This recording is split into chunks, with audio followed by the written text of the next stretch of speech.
Assalamu alaikum warahmatullahi wabarakatuh. Kam jirtan kabajamtootaaf jaalatamtoonni hordoftoonni barsiisaa Oromoo alhamdulillah naga kooti nagayni kiyya kan jaalalaa kan kabajaadhaa bakka jirtan marasa nagahu. Egaa daawwattootan kiyyaa barumsarraa kana keessatti wanni isin barsiisu haala viidiyoo tokko irratti waraabdanirraa maallaqa argachuuf dandeessan isin barsiisa. Egaa daawwattootan kiyyaa asirratti wanni naa beekuu qabdan tokkokiin maallaqa isiniif kafaltii osoo hin taane haala viidiyoo tokko irratti hojjettasanirraa short viidiyoo tokko irratti hojjettasanirraa maallaqa itti argachuu dandeessan isin barsiisa. Egaa daawwattootan kiyyaa haalli saadhaa akkamii haalli itti viidiyoo tokko irraa maallaqa itti argannu haala kam jettanii yoo na gaafatan jechuudha. Short viidiyoo tokko irratti hojjetasanii yuutuubii banattanii yuutuubii irratti gadi dhiiftan jechuudha isin galee. Egaa daawwattootan kiyyaa yuutuubii irratti jechuudha short viidiyoo gadhiisuu fi viidiyoo aadii gadhiisuun garaagarummaa qaba jechuudha. Garaagarummaan isaadhaa maali yoo jettan jechuudha. Short viidiyoo suni akkuma nama tokko irratti viidiyoo maxxanseeti jechuudha. Viidiyoon fakkeenyaaf viidiyoon tokkodhaa nama baay'ee bira gahaa jechuudha isin galee. Akkasuma ammallee short viidiyoon isin tokko irratti hojjettanii yuutuubii irratti yeroo maxxansitan jechuudha. Short viidiyoo suni nama baay'ee bira gahaa nama baay'ee isiniif daawwata jechuudha isin galee. Akkasuma haaluma saniin hordoftoota illee horachuu dandeessanii akkasuma ammallee daawwattoota baay'eellee argata jechuudha short viidiyoodha jechuudha isin galee. Short viidiyoo nama baay'eetuun arga jechuudha yuutuubii irratti jechuudha isin galee. Hatta namni subscribe isin godhillee ni arga jechuudha. Achi booda haala saniin namni subscribe illee isin godhee chaanaala keessan guddifatan jechuudha isin galee. Chaanaala keessan yeroo gabaabaa keessatti guddifatanii haala saniin maallaqa irraa argachuuf dandeessanii jechuudha daawwattootan kiyya. Kanaafuu haalumaan nama isiniin jee kana jechuudha short viidiyoo tokko irratti hojjetan kana yuutuubii banadhaati yuutuubii irratti maxxansa jechuudha.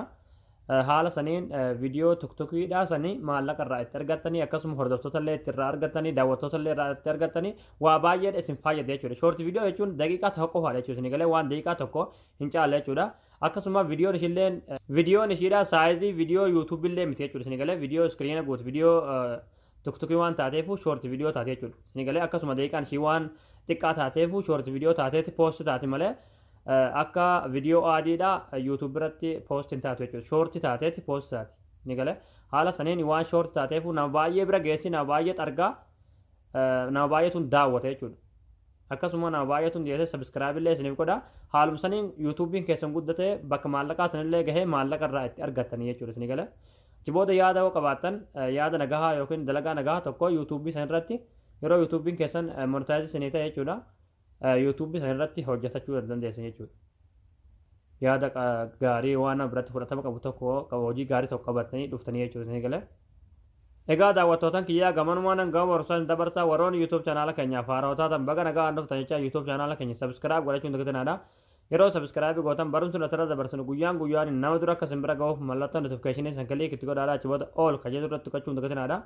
Akkasuma barumsaan garaadhaa sin darbee yuutuub chaanaala keenya jala seenuudhaaf viidiyoo baay'eetu jira barumsa baay'eetu jira irraa baradhaadha. Barumsa keenya yoo isinitti tolee isin gammachiisa namni baay'een argee kan irraa fayyadamu viidiyoo keenya laayik sheer gochuun dagatanadha. Amma gama barumsatti sin dabarsaa hanga xumura viidiyoo keessatti faana turaan hordofaa isiniin jedha.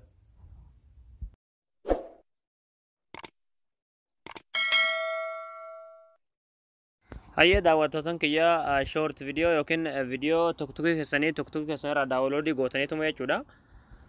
YouTube chaanaala keessan irra galtanii namoonni yuutuubii hin qabne haala yuutuubii itti banattan duraan barsiisan jira jechuudha. Viidiyoo liinkii viidiyoo sanii diskiripshinii yuutuub chaanaala kana jalaan isinii ka'a yookiin komentii awwalaa jalaan isinii ka'a. Namoonni immoo yuutuubii qabdan jechuudha. YouTube chaanaala keessan irra galtaniituma jechuudha. Viidiyoo tokko irraa daawuloodii gootan irratti maxxansitan jechuudha isin galee. Bakka iddoo kanatti kilik gootanii upload viidiyoo hojii kanatti kilik gootanii viidiyoo san maxxansitanii jechuudha. Assalamu alaikum warahmatullahi wabarakatuh. Akkam jirtan warra tokko nagaa fayyaa keessa. Isin galee haala kanaan maxxansitanii jechuudha. Dan hojii kana kilik gootanii achi booda next kilik gootu. Achi booda kino haaluma margaa irratti kana short jechuudha. Short viidiyoo itti yoo barreessitanis rakkoon qabu yaada keessanii barreessitanii jechuudha asirratti ni galee barreessitanii upload gootanii jechuudha gadi dhiiftan jechuudha YouTube irratti maxxansitanii jechuudha.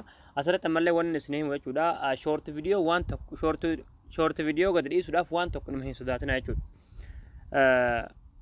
Copyright illee hin qabu jechuudha short viidiyoo jechuudha isin galee. Egaa daawwattootan kiyyaa barumsa keenya kanarraadhaa asirratti raawwataa barumsa dabalataa argachuudhaaf chaanaala keenyaaf haarawaa ta'an subscribe gootanii maatii keenya ta'uun dagatinadha. barumsa birootiin akka walitti deebinutti waan hordofsaniif galatooma.